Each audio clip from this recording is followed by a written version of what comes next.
कि ये है ना एक्चुअली एक फ्रिज है, रेफ्रिजरेटर है। मतलब अगर हमारे घर में दूध है या सब्जी है, इसको हमें अगर लंबे देर तक रखना है तो हम लोग फ्रिज में रखते हैं। वैसे आपकी पेंटिंग अगर आप जब खरीदते हो तो अगर आपको लंबी देर तक रखना है तो आपको ये एक it's like art care it's like a fridge.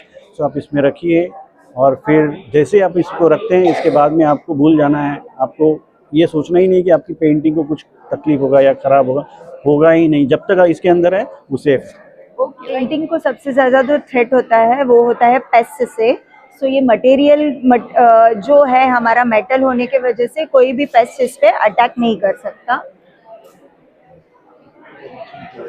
और यहाँ पे हम लोगों ने ह्यूमिडिटी मॉनिटर रखा हुआ है, जिससे आपको पता चलेगा कि आपकी जो अंदर पेंटिंग्स रखे हुए हैं इसका ये कौन से ह्यूमिडिटी पे अभी रखा हुआ है और वो बराबर मॉनिटर हो रहा है या नहीं, ये आप यहाँ से देख सकते हैं।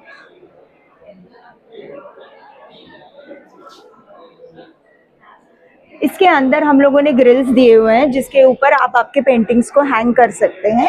और ये अंदर जो है इसका ह्यूमिडिटी जो है वो कंट्रोल हो रहा है, जिसकी वजह से आपकी जो पेंटिंग है उसमें कुछ फंगस या मोल्ड कुछ लगेगा नहीं और आपके पेंटिंग सुरक्षित रहेंगे। नमस्कार, मेरा नाम श्रीधर वेलगोल है। मैं founder and CEO of Shrisha museum solutions का हूँ। मेरे साथ में प्रीति मैडम है जो प्रोजेक्ट मैनेजर है इस कंपनी में।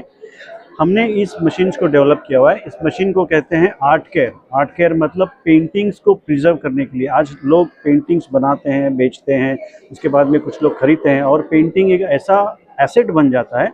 जब एसेट बनने के बाद में लोगों को सबसे बड़ी परेशानी ये होती है कि अभी इसको रखे कहाँ, कैसे रखे। मॉइस्चर का आज ऑलरेडी मुंबई में बहुत प्रॉब्लम है क्योंकि ह्यूमिडिटी बढ़ जाती है। और जब मॉइस्चर इस पेंटिंग को लगना स्टार्ट हो जाता है तो बाकी सारे जैसे कीड़े आ जाते हैं, फंगस आ जाते हैं, फिर इसके साथ में बहुत सारे माइक्रोब्स उसके ऊपर डेवलप हो जाते हैं। और जब ये पेंटिंग ह्यूमिडिटी या फंगस की वजह से जब खराब होती है तब उस एक्चुअली वो इरिपेयरेबल प्रॉब्लम है, उसको रिपेयर ही नहीं कर सकते हैं।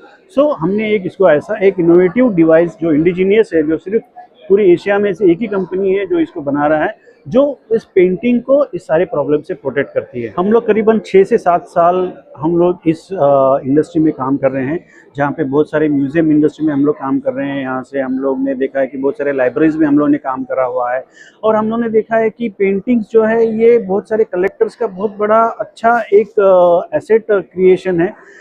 बट उसके साथ में हमने देखा कि ये लोगों को ये भी परेशानी है कि इसको रखेंगे कैसे। तो हम लोग को रियलाइज़ हो गया कि ह्यूमिडिटी जो है ये सबसे बड़ा प्रॉब्लम है। तो हम लोग ने 6 या 7 साल पहले एक ह्यूमिडिटी कंट्रोल मशीन डेवलप करी और उस मशीन को हम लोग ने इस आर्ट केयर को कनेक्ट किया, जिसके मैं थोड़ा सा डेमोस्ट्रेशन या प्रीति मैडम इसका डेमोस्ट्रेशन दे देगी। ठीक है, चाहता हूँ कि ये आर्ट केयर जो है इसका इस कैबिनेट में आप 8 से 16 पेंटिंग्स आप रख सकते हो। ओके, तो अगर इन वन गो और ये 16 पेंटिंग्स आप जब रखोगे तो 16 पेंटिंग्स का ये प्रिजर्वेशन करेगा। ये कैबिनेट जो है ये करीबन 6 फुट बाय 2 फुट की कैबिनेट है। इसका कॉस्ट है 7.5 lakh rupees plus GST। But ये कस्टमाइज्ड है। हम लोग छोटे भी कैबिनेट्स बना रहे हैं, बड़े कैबिनेट्स भी बना रहे हैं। ओके, उस हिसाब से इसका कॉस्ट भी चेंज होगा। ओके, कभी कम भी हो सकता है, कभी ज़्यादा भी हो सकता है। बट मेरे हिसाब से मुझे ऐसा लगता है कि पेंटिंग्स की जो वैल्यू है उसके हिसाब से इसका वैल्यू कुछ भी नहीं है।